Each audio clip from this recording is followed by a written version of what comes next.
Om Shanti. Welcome to आपके अपने channel meditation lamp, जिसे आप अपनी आत्मा को परमात्मा के ज्ञान खजाने से भरने के लिए और अपनी इस आध्यात्मिक यात्रा पर उन्नति के लिए चैनल से जुड़ सकते हैं।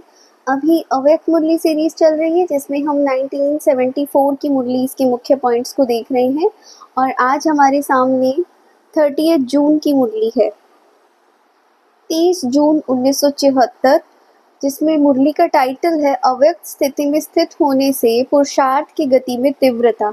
यहाँ बाबा क्या कह रहे हैं कि आप लोग व्यक्त स्थिति में रहते हैं, अगर अव्यक्त स्थिति में स्थित हो जाओगे तो पुरुषार्थ में ऑटोमेटिकली क्या हो जाएगी, तीव्रता हो जाएगी। अब देखो, बहुत सुंदर बातें बाबा ने बताई और सारी पुरुषार्थ में आगे बढ़ने वाली बातें हैं। एक तरीके से वो होता है ना कि फ्यूल एक ऐसा इंजन बाबा हमें दे रहे हैं जिसके द्वारा हम और ज़्यादा तेजी से पहुंच सकते हैं मंजिल तक।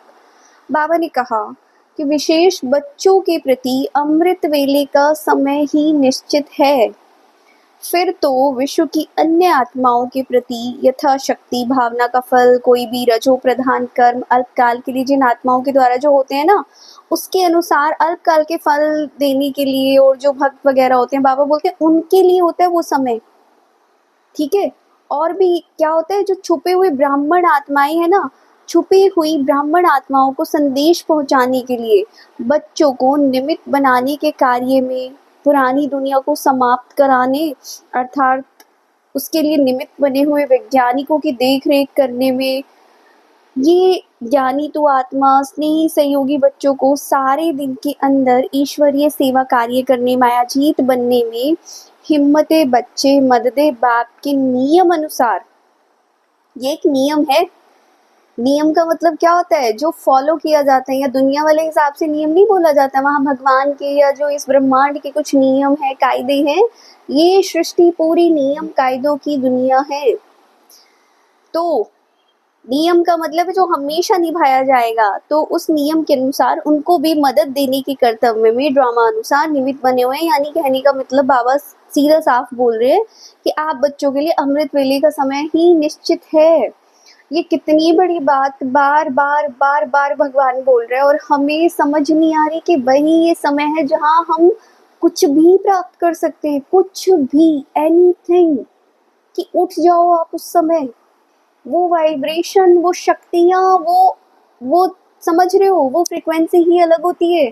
उसके बाद तो बाबा कह रहे हैं और सबके लिए वो समय हो जाता है। बाकी जो आत्माएं, कितनी सारी आत्माएं गिनवा दी कि भविष्य के होवनहार ब्राह्मण आत्माएं, वो अच्छा, उन ब्राह्मण आत्माओं को किसके द्वारा संदेश पहुंचना है, फिर वो वाली आत्माएं जो निमित्त बनेंगी, जो विनाश के कार्य में निमित्त बनेंगी, वो वाली आत्माएं, साइंटिस्ट वगैरह हो गए, ये सारी जो ज्ञानी तो आत्मा है, स्नेही सहयोगी वाले हैं, कि भाई सेवा के अंदर वो उनको क्या क्या प्लान करना है ईश्वरीय सेवा के अनुसार। और इसके अलावा भी जो भक्त आत्माएं होती हैं, उन्होंने भी तो अच्छे कर्म किए हैं, अपना यथाशक्ति भावना अनुसार जो भी करते हैं, तो उन सबका फल देने के लिए जो सच्चे भक्त है, उनकी पुकार सुनने सुनाने, तो बाबा बोलते मैं तो उसके निमित्त हूँ। तो मतलब समझा कि बाप सारे दिन क्या करते हैं। बाबा बोलते हैं कि मैं ये कार्य करता हूँ। साकार बात भी अब क्या हो गया, अव्यक्त होने के कारण क्विक स्पीड में, बहुत क्विक मतलब बहुत जल्दी स्पीड में निराकार बाप के साथ ही सहयोगी बनकर सदा काल के लिए बनने का पार्ट बजा सकते हैं। मतलब हम लोग भी ये पार्ट बजा सकते हैं कि हम ऐसे बन जाए। तो देखो ये कितनी बड़ी सेवा है। और मैं तो बार बार इस चीज को अंडरलाइन करने के लिए कहूंगी कि अमृत वेले का समय गोल्डन डायमंड, मतलब जो भी बेस्ट से बेस्ट चीज इस पूरे ब्रह्मांड के अंदर है, ये वो वाला समय है जिसकी हर धर्म के अंदर कुछ ना कुछ महानता गाई हुई है। सिख धर्म के अंदर आप चले जाओ, जो मुस्लिम धर्म है उसके अंदर भी इस वेले का जिक्र किया हुआ है सबने किसी ना किसी रूप में। और अगर कभी देखा हो यहाँ से भी हट के, कि जितनी भी सक्सेसफुल आत्माएं होती हैं जो आज की दुनिया के हिसाब से भी, एक बार जरा उनकी ना दिनचर्या देखना, उनके उठने जागने का समय देखना। ये वो आत्माएं हैं कि 4 बजे उठी हैं, जो 4 बजे उठा है उसका मतलब उसका सफल होना और उसके जीवन का परिवर्तित होना, ऊंचाइयों तक पहुंचना तय है। ये तय है। यहाँ बात सिर्फ जल्दी उठने की नहीं है, क्योंकि उस घड़ियों में कुछ ऐसी ब्लेसिंग कह लो, वरदान कह लो, वो समाया हुआ है ना, कि हम उसको मतलब इग्नोर कर ही नहीं सकते चाह कर भी। तो ये वाली बात तो देख लीजिए कि कितना ज़्यादा इम्पोर्टेंट समय बाबा हमें बता रहे हैं। फिर दूसरा बाबा क्या कहते हैं, ये बहुत बहुत राजयुक्त बात है, बहुत ज़्यादा। शिव भगवान वाच, सर्व सिद्धि प्राप्त हुई आत्मा अव्यक्त रूपधारी बनकर जितना समय चाहे, क्या वह उतना समय ड्रामा अनुसार नहीं रह सकती? कि मतलब जितना समय चाहे, जहाँ चाहे, जो सेवा करना चाहे, यहाँ तक कि अगर मैं इसको थोड़ा और एक्सप्लेन करूँ, स्वतंत्र रूप में पार्ट बजा सकती है। मतलब आप सोच के देखो कि आप यहाँ बैठे हो और हम ये कह रहे हैं कि जहाँ चाहे, जहाँ चाहे, तो वो तो कुछ भी हो सकता है, वो तो दुनिया का कोई दूसरा कोना भी हो सकता है। अगर उस बुद्धि से देखेंगे तो फिर लगेगा ऐसे कैसे पॉसिबल है, ये तो हो ही नहीं सकता, हम यहाँ बैठे हैं। लेकिन वहाँ जाकर आपका ये जो अव्यक्त रूप है, ये जो फरिश्ता रूप है, यही सेवा करेगा और इसी को सेवा कर सकते हैं।